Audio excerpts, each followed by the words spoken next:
ఛానల్కి కొత్త వచ్చిన లైక్ చేయండి, షేర్ చేయండి, సబ్స్క్రైబ్ చేయండి. ఈరోజు ఇంట్రెస్టింగ్ టాపిక్ వచ్చేసి పెద్ద మూవీ టీజర్.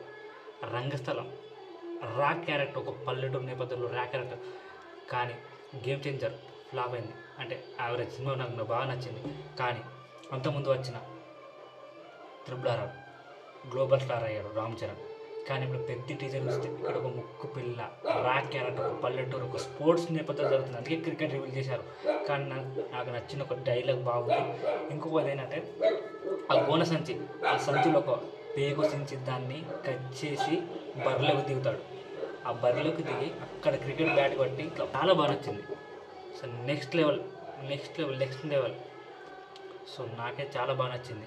ఆ క్రికెట్ బ్యాట్ తీసుకొని కొడతారు, చూసినా 6 లాగా ట్రై చేసి అక్కడ కింద ఆనిచ్చి కొట్టిన షాట్ అసలు వేరే లెవెల్ ఉంది. దానికోసం 2-3 సార్లు చూడాల్సి వచ్చింది. సో అక్కడ జెండా పట్టుకోవడం కానీ, ఆ క్రౌడ్ కానీ, ఇది ఒక స్పోర్ట్స్ నేపథ్యం. బ్యాక్గ్రౌండ్ మ్యూజిక్ AR రెహమాన్ ఇదిగా తీసిందని చెప్పాలి. నాకు తెలిసి ఫ్యాన్స్కి పూర్ణ కాలే ఈ సినిమా ద్వారా.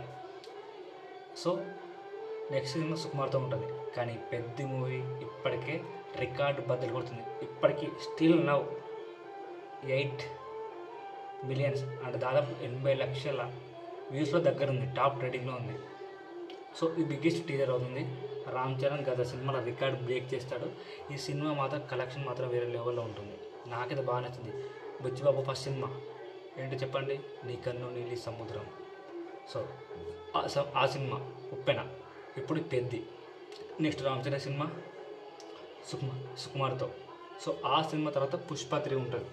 సో నాకైతే పెద్ద teaser comeback, Ram Charan comeback. So డెఫినెట్గా ఈ సినిమా బాగుంటుంది. డైలాగ్ కూడా అదరగొట్టాడు.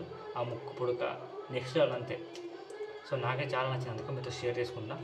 సో టీజర్ ఎలా ఉంది, మీకు నచ్చిందా? ఈ సినిమా బ్లాక్ బస్టర్ అయితే కామెంట్ చేయండి. Super duper hit. Ram Charan fans అయితే ఎవరైనా పర్లేదు.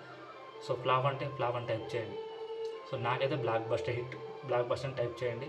సో ఛానల్కి కొత్త వచ్చిన లైక్ చేయండి, షేర్ చేయండి, సబ్స్క్రైబ్ చేయండి. జై హింద్.